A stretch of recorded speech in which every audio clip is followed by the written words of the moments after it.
If you believe that we should defund the police, will you please raise your hand? And Mr.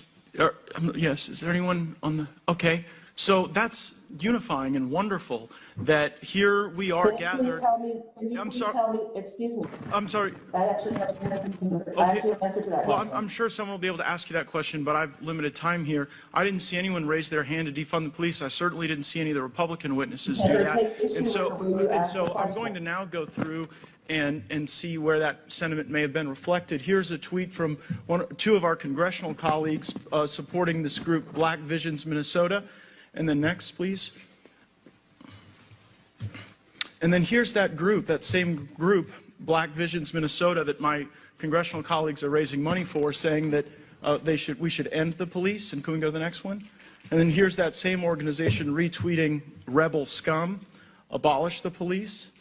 And then here's the same group saying that instead of police, we need therapists, doctors, and street medics, not cops. Mr. Bongino, in your experience, every time someone calls 911, would a therapist or a medic be sufficient, or sometimes do people need cops?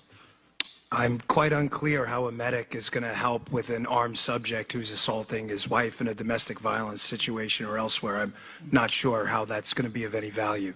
And here again is that same group saying that we need lasers to disorient surveillance cameras, and we need water balloons filled with milk to throw at people. Again, this is the organization that my congressional colleagues are raising money to support. If we could go to the next one.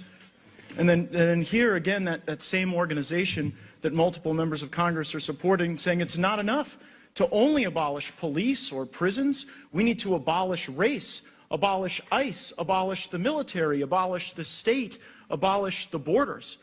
And again, this is what our colleagues are raising money for, and it's not just any member of Congress. It's actually one of our treasured colleagues on the Judiciary Committee, the gentlelady from Washington, raising money for this very same organization. Ms. Underwood-Jacobs, your brother is someone who was part of this law enforcement community when he gave his life. When you learn that my colleagues in Congress are raising money for an organization that promotes defunding the police, destroying our borders, defunding our military, and taking apart the state altogether, how does that make you feel? Actually, I find that conduct to be deplorable. And we elect officials to represent everyone. And the idea to have our communities without protection and safety is wrong.